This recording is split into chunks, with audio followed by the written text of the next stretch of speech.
अर्चनीय वंदनीय विद्वत समाज, उपस्थित हरिप्रेमी सज्जनों, प्रभु श्री राम के चरणों की शरण ग्रहण करें और आइए जो प्रसंग चल रहा है श्री रामायण जी का कि प्रभु जन्म के कारण अनेक है, परम विचित्र एक ते एका, राम जन्म के हेतु अनेका। तो हरि प्रेमियों, पिछले सत्र में बताया गया श्री रामायण जी के माध्यम से कि भगवान ने सनक सनंदन सनातन और सनत कुमारों के माध्यम से अपने ही पार्षदों को जय विजय को शापित करवाया था और उनके उद्धार के लिए धराधाम पर अवतरित होने का उनके साथ वचन भरा था कि मैं स्वयं तुम्हारा उद्धार करने के लिए धराधाम पर पधारूंगा। तो 3 जन्म बताए उन जय विजय के। पहला जन्म हिरण्याक्ष और हिरण्यकश्यपु, दूसरा जन्म रावण और कुंभकर्ण का, तीसरा शिशुपाल और दंतवक्त्र। तो एक कारण तो यह था, जैसे कि रामायण में ही आया कि राम जन्म के हेतु अनेका, परम विचित्र एक ते एका। अनेक कारण हैं उस निराकार ब्रह्म का साकार होने का। तो जो तुलसीदास जी महाराज ने दूसरा कारण बताया, वह था श्री नारद जी का मोह। अपने ही पार्षदों के द्वारा, हरिप्रेमियों, पहले तो सनक सनंदन सनातन सनत कुमारों के द्वारा अपने पार्षदों को शापित करवाया, और अब क्या घटना घट रही है कि हरिप्रेमियों, एक बार नारद जी महाराज ने तपस्या की। भगवान को प्रसन्न करने के लिए नारद जी महाराज तपस्या में बैठ जाते हैं और मन में भगवान का ध्यान करते हुए, उनकी माधुरी छवि बनाते हुए, मन ही मन में उनके चरणों का स्मरण करते हुए हरिप्रेमियों तपस्या में लीन हो गए हैं। तपस्या करते करते बहुत समय व्यतीत हो गया और आया कि जब भी कोई मानव, जब भी कोई प्राणी तपस्या में बैठता है तो देवताओं के राजा इंद्र को चिंता हो जाती है। वो यह सोचने लगते हैं कि ये तपस्या करने क्यों बैठ गया, कहीं मेरी कुर्सी के लिए, मेरे सिंहासन की प्राप्ति के लिए तो नहीं ये तपस्या कर रहा। तो आप लोग पुराणों की कथाएं सुना करते हैं, जब भी कोई तपस्या में बैठता है तो देवताओं के राजा इंद्र उसकी तपस्या भंग करने का प्रयत्न करते रहते हैं। तो नारद जी महाराज जब तपस्या करने बैठे इंद्र को चिंता हुई। इंद्र ने देवर्षि नारद जी की तपस्या भंग करने के लिए अप्सराओं को भेजा कि जाओ अपने हाव भाव से, अपनी मुद्राओं से ऋषिराज की तपस्या को भंग कर दो, ताकि कहीं वो हमारा पद ना प्राप्त कर ले। तो अप्सराएं आई, उन्होंने अपना सारा प्रयत्न किया था, लेकिन विफल हो गई। क्यों?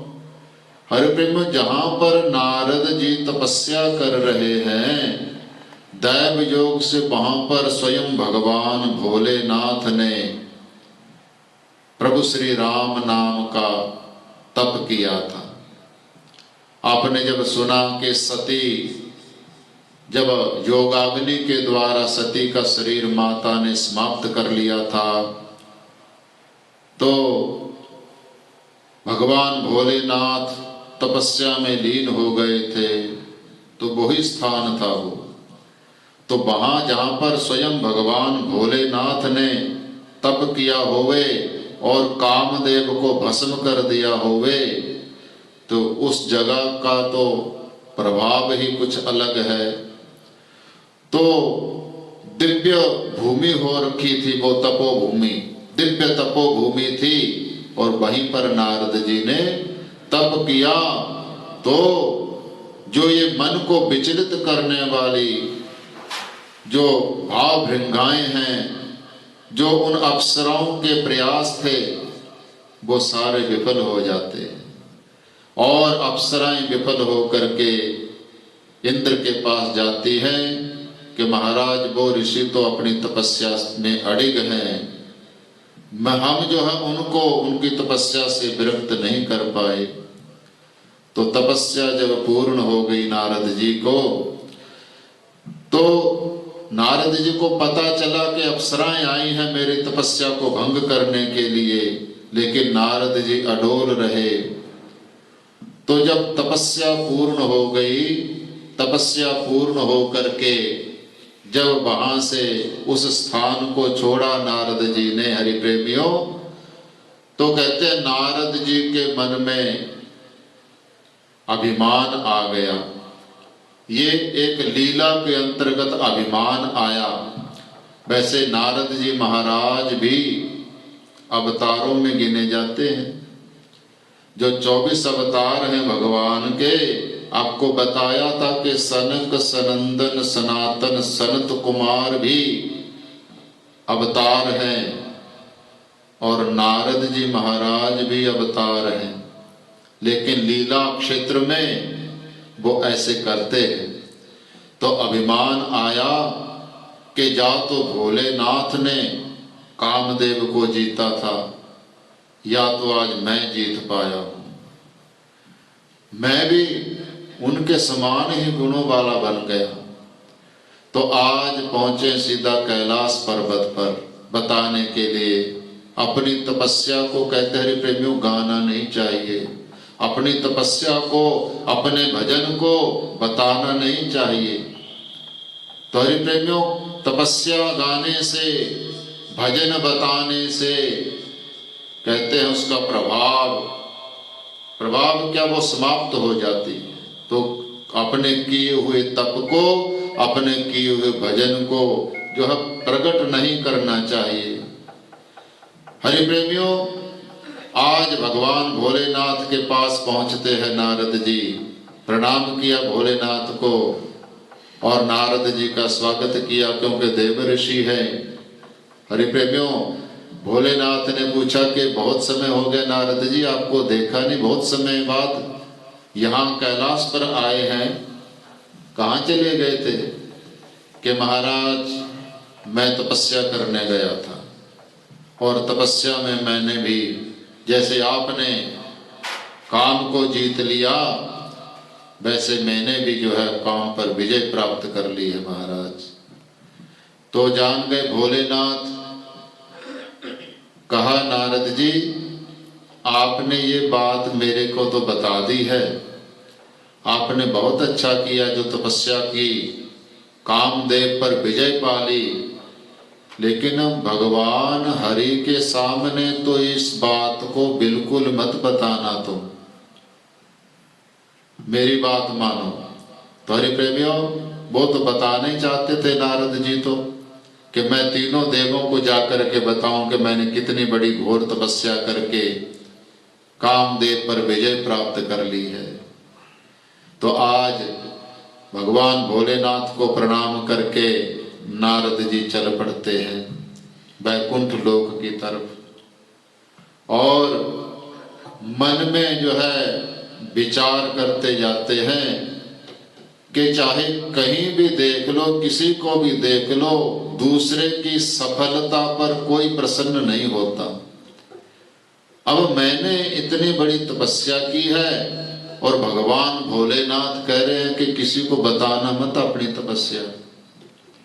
तो आज जो है वैकुंठ लोक में पहुंच जाते हैं देवर्षि नारद जी, और वहां पर विराजमान भगवान नारायण को लक्ष्मी सहित प्रणाम करते हैं, और नारद जी का वैकुंठ में भी स्वागत होता है, और भगवान हरि नारद जी का स्वागत करके पूछते हैं, आओ नारद जी, बहुत समय पश्चात यहाँ पर आना हुआ, कहाँ चले गए थे? तो भगवान भोलेनाथ ने मना किया था कि श्री हरि विष्णु जी को अपनी तपस्या के बारे में मत बताना। लेकिन आज भगवान भोलेनाथ की कही हुई बात को अनसुना करते हुए नारद जी ने वही अपना सारा आख्यान भगवान हरि को कह डाला। तो हरि प्रेमियों, भगवान अपने भक्तों में अहंकार नहीं रहने देते हैं, क्योंकि परमात्मा हमेशा अपने भक्तों का कल्याण चाहते हैं। वो उनका पतन होने नहीं देते हैं।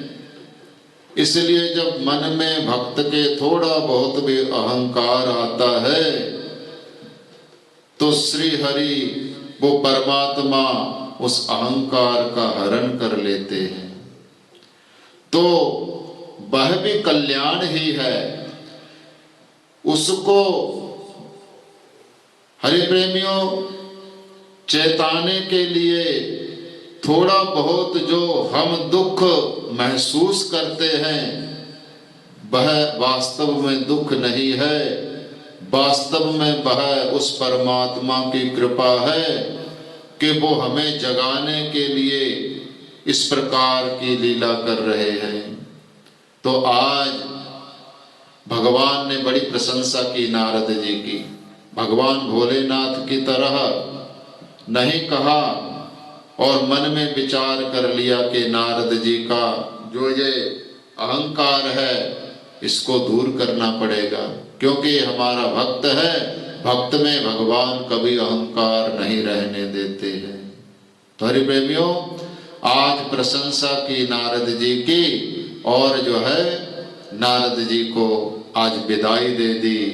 और भगवान ने क्या लीला रची कि जब नारद जी जा रहे हैं तो एक बहुत सुंदर परम विचित्र नगर का निर्माण कर दिया भगवान ने, जिसके राजा का नाम है शील निधि।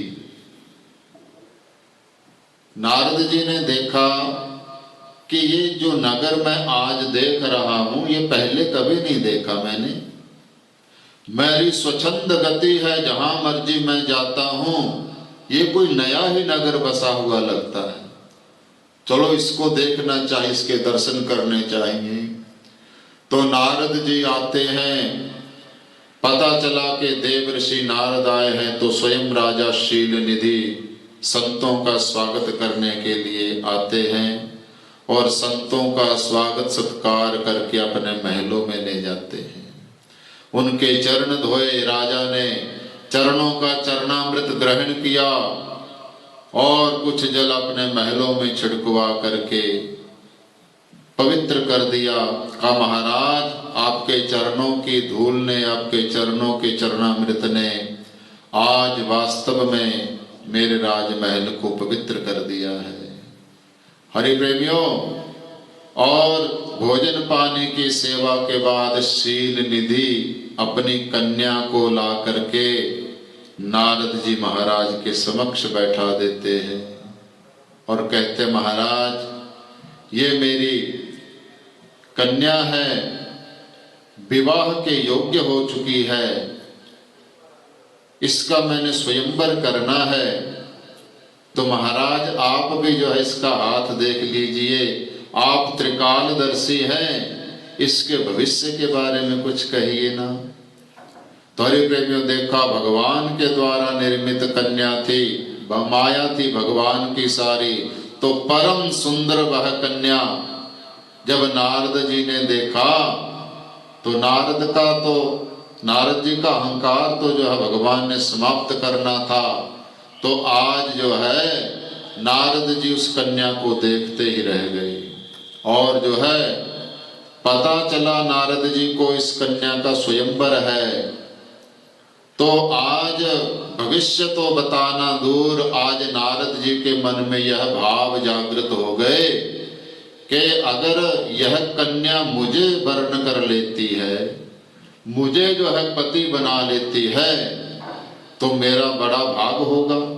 ऐसी परम सुंदरी कन्या मेरी अर्धांगिनी बने। तो आज मन में यह भाव आ गए ब्रह्मचारी नारद जी के मन में, भगवान की लीला के वश। तो आज जो है तुरंत दौड़े दौड़े फिर आते हैं नारद जी भगवान के पास और भगवान से याचना करते हैं, प्रभु मैंने आज तक आपका भजन कीर्तन तपस्या की है, प्रभु आज तक मैंने आपसे कुछ मांगा नहीं है, लेकिन आज मेरे को एक जरूरत पड़ गई है, प्रभु क्या आप मुझे वो देंगे? कि क्या नारद जी आपको क्या जरूरत पड़ गई? आप तो विरक्त हैं कि महाराज मेरे को जो है कुछ समय के लिए अपना स्वरूप दे दीजिए, कि जब मैं भगवान से सुंदर तो कोई है ही नहीं संसार में, कि जब भगवान का रूप मैं ले लूंगा तो यह कन्या और किसी को वर्ण नहीं करेगी, मेरे ही गले में वरमाल डाल देगी। तो आज जो है कहा महाराज मैं आपका भक्त हूँ, मैं आपका सेवक हूँ, आप मेरा भला कीजिए। तो भगवान ने कहा हाँ नारद जी मैं तो तुम्हारा भला ही चाहता हूँ, मैं तुम्हारा उपचार इस प्रकार से करूंगा कि जिसमें तुम्हारा कल्याण होवे। जब किसी को कोई रोग हो जाता है, किसी को कोई बीमारी लग जाती है, तो वह वैद्य के पास जाकर के जब दवाई मांगता है कि महाराज दवाई दे दो लेकिन कड़वी ना होवे, कोई मीठी दवाई दे दो, मेरा रोग भी चला जावे और जो है मुझे कड़वी दवा भी ना खानी पड़े। लेकिन नारद जी वैद्य जो है रोगी की बात नहीं सुनता है, जो डॉक्टर है जो वैद्य है वह वही करता है जिसमें उस मरीज का कल्याण होवे, भला होवे, वो उसका जो है रोग खत्म हो जावे, वह वही औषधि करता है। नारद जी मैं भी आपके कल्याण के लिए आपको वही औषधि दूंगा। तो नारद जी ने मांगा था भगवान का रूप, भगवान के अनेक रूप हैं, तो कहा कौन सा रूप चाहिए? कि हरि रूप दे दीजिए महाराज। तो हरि प्रेमियों एक रूप में जो है हरि का जो स्वरूप है वह हनुमान जी के साथ मिलता हुआ भगवान का स्वरूप है। तो आज भगवान ने वह हरि रूप नारद जी को प्रदान कर दिया था। तो नारद जी हरि रूप और किसी को दिखाई नहीं दे रहा, केवल उस कन्या को ही दिखाई देगा। लंबा प्रसंग है। तो आज दिन आ जाता है स्वयंवर का, उस कन्या शील निधि की कन्या का स्वयंवर का दिन आ जाता है। तो स्वयंवर में जो है अनेक राजा राजकुमार पहुंचे हुए हैं और जो है नारद जी भी आकर के दौड़े दौड़े एक जो है आसन पर बैठ जाते हैं और जो है उठ उठ करके इधर उधर देखते हैं तो पास में ही भगवान शंकर के दो गण यानी भगवान के जो गण हैं भगवान भोलेनाथ के उन दो रुद्र गणों को भी वहां पर पाया। वो रुद्रगण है जो भगवान के, वो देख रहे नारद जी का स्वरूप, बंदर का चेहरा दे दिया था नारद जी को भगवान ने, तो वो देख देख करके हंस रहे हैं और नारद जी को पता नहीं नारद जी ने कौन सा शीशा देखा था कि मेरा जो है ऐसा स्वरूप है। तो जैसे ही कन्या आती है हाथ में जयमाला लेकर के, वरमाला लेकर के, देखती हुई राजकुमारों को आगे बढ़ती है कन्या और नारद जी जो है आगे आगे होकर के होते रहते हैं कि कहीं मेरे से पहले किसी और राजकुमार को ना वरमाला पहना दे, मुझे देखे बिना ही, इसलिए अपने आप को दिखाना चाहते हैं नारद जी। और जब नारद जी के पास आए घूमती घूमती वह कन्या, तो नारद जी का जब स्वरूप देखा तो मन में थोड़ी क्रोध के भाव भृंगा होकर करके वह कन्या आगे चली जाती है कि ऐसे स्वरूप का बाला भी मेरे स्वयंवर में आ रखा है, क्या इसको पता नहीं था कि मैं ऐसा चेहरा को क्या मैं भरूंगी। तो हरि प्रेमियों, जब चली जाती है नारद जी को छोड़ करके आगे बढ़ जाती है तो उसी समय भगवान प्रकट होते हैं और जो है भगवान के जो है गले में वह कन्या अपनी जयमाल डाल देती है और भगवान उस कन्या का वर्ण करके चल पड़ते हैं। तो आज नारद जी मन में बड़े क्रोधित होते हैं, इतना क्रोध आता है। तो आज क्रोध में आग बबूला होकर के नारद जी जा रहे हैं भगवान के पास, तो रास्ते में रुद्रगण फिर दोबारा मिल जाते हैं। उनको देख करके हंसी रुक नहीं रही है रुद्रगणों की, और नारद जी बेचारे तो वैसे आहत थे कि मेरा विवाह नहीं हो सका उस कन्या से, और ऊपर से वो हंस रहे हैं। तो आज नारद जी का जो है क्रोध सीमा को पार कर गया और जो है नारद जी ने आज उन रुद्रगणों को शाप दे डाला, जाओ राक्षस बन जाओ। एक संत का जो हम मजाक उड़ाते हो, संत की हंसी उड़ाते हो, लो इस हंसी उड़ाने का मजा तुम्हें चखाता हूं, अपनी तपस्या के बल से जाओ राक्षस हो जाओ, राक्षस जोड़ी में चले जाओ। तो उन रुद्रगणों ने कहा कि अपना स्वरूप तो देखो जरा, क्या स्वरूप लिए फिर रहे हो। हरि प्रेमी, जब शाप दिया था तो रुद्रगण जो है क्षमा याचना करने लग गए थे। तो नारद जी से उद्धार का भी कारण पूछा था, तो नारद जी ने कहा कि भयम भगवान स्वयं तुम्हारा उद्धार करेंगे। और जब आते हैं जल में देखते अपनी परछाई, तो देखा कि बंदर का मुंह लगा हुआ मेरा, तो तब और भी आग बबूला होकर के भगवान के पास चले जाते हैं कि मैंने भगवान से स्वरूप कौन सा मांगा था, सुंदर वाला, और उन्होंने बंदर बना दिया। और आज जब चले जा रहे हैं तो रास्ते में ही बैकुंठ नहीं पहुंचे, रास्ते में ही भगवान नारायण, वो जो कन्या थी वह लक्ष्मी थी स्वयं, और लक्ष्मी नारायण उसी रूप में कन्या के में प्रकट हो जाते हैं। शील निधि की जो कन्या थी उसको लेकर के रास्ते में ही प्रकट हो जाते हैं। तो आज जो है नारद जी महाराज को क्रोध आता है और कहते हैं कि हे नारायण, परम स्वतंत्र न सिर पर कोई, तो आप परम स्वतंत्र हैं, आपके ऊपर वाला, आपसे ऊंचे पद वाला, आपसे ऊंचे प्रभाव वाला और कोई नहीं है, इसलिए मनमानी करते रहते हैं आप। जिसको चाहा उसी को दंड दे दिया, जिसको चाहा उसी को शाप दे दिया। तो परम स्वतंत्र न सिर पर कोई, भाव ही मन ही करहु तुम सोई। जैसा तुम परम स्वतंत्र हो तो जैसा तुम्हारे मन में आता है वैसा ही करते हैं, लेकिन आज मैं आपको मजा चखाऊंगा। आपने जो है मेरी हंसी उड़ाई है। मैं चाहता था उस कन्या को अर्धांगिनी बनाना और आपने मुझे बंदर की शक्ल दे दी। तो जाओ, तुम परम स्वतंत्र हो, लेकिन मैं तुम्हें शाप देता हूं कि जाओ तुम जो है मनुष्य योनि में चले जाओ। मनुष्य बन करके देखना क्या क्या दुख उठाने पड़ते हैं। और जैसे उस कन्या के वियोग में आज मैं जल रहा हूं, उसी प्रकार तुम्हें भी अपनी अर्धांगिनी से जो है वियोग होगा। और पत्नी से वियोग का क्या दुख होता है वह तुम जानोगे मनुष्य योनि पा करके। और जिस बंदर का तुमने मुझे मुख दिया है, एक दिन जो है उसी बंदरों की सहायता तुम प्राप्त करोगे, मांगोगे उनसे सहायता, वही बंदर तुम्हारी सहायता करेंगे। हरि प्रेमियों, जब इतना साफ दिया नारद जी ने, तो भगवान ने जो माया का फंदा फेंका था नारद जी पर, वो तुरंत खींच लिया। और नारद जी को ज्ञान हो गया कि अरे ये तो भगवान की माया थी।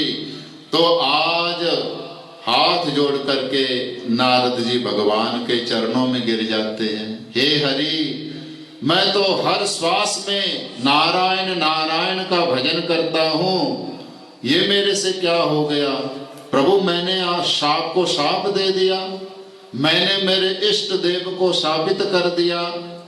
आज क्षमा याचना करने लगे। मृखा हो मम शाप कृपाला, हे नारायण मेरा जो ये शाप है ये झूठा हो जावे। मृषा होई मम शाप कृपाला, मम इच्छा कह दीन दयाला। भगवान ने कहा ये श्राप तुम्हारा नहीं नारद जी, ये मेरी इच्छा थी कि मुझे शाप मिले। और नारद जी कह रहे हैं मृखा होई मम शाप कृपाला, और हरि कह रहे हैं मम इच्छा, ये तो मेरी इच्छा थी, इसलिए मैंने आपके द्वारा शाप दिलवाया, क्योंकि मैं नर लीला करना चाहता हूं। तो हरि प्रेमियों, इस प्रकार एक कारण भगवान राम का नर रूप में अवतार ग्रहण करने का यह भी था।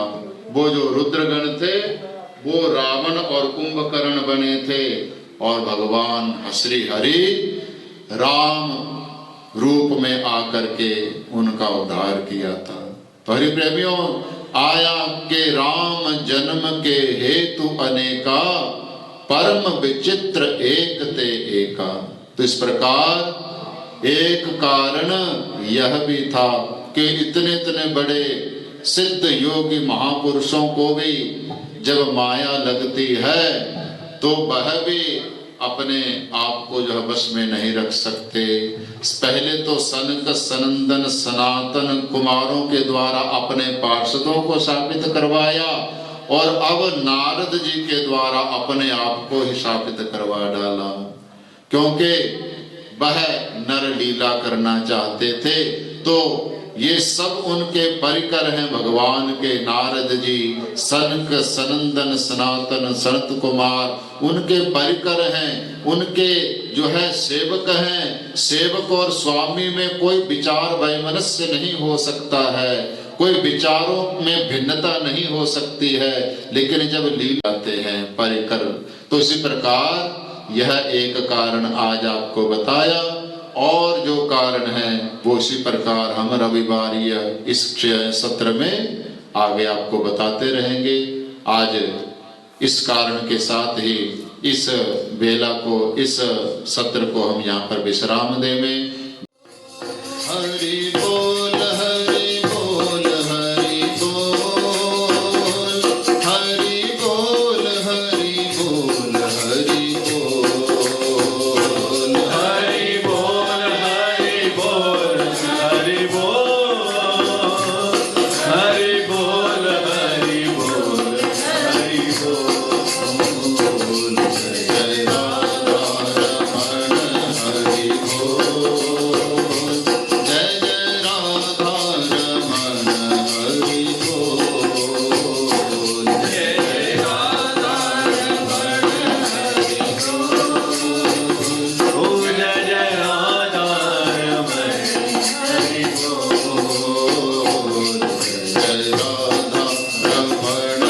हरि बोल। जय जय राधा रमण हरि बोल। जय जय राधा रमण हरि बोल। जय जय राधा रमण हरि बोल। बोलिए सियावर रामचंद्र भगवान की जय। पवन सुत हनुमान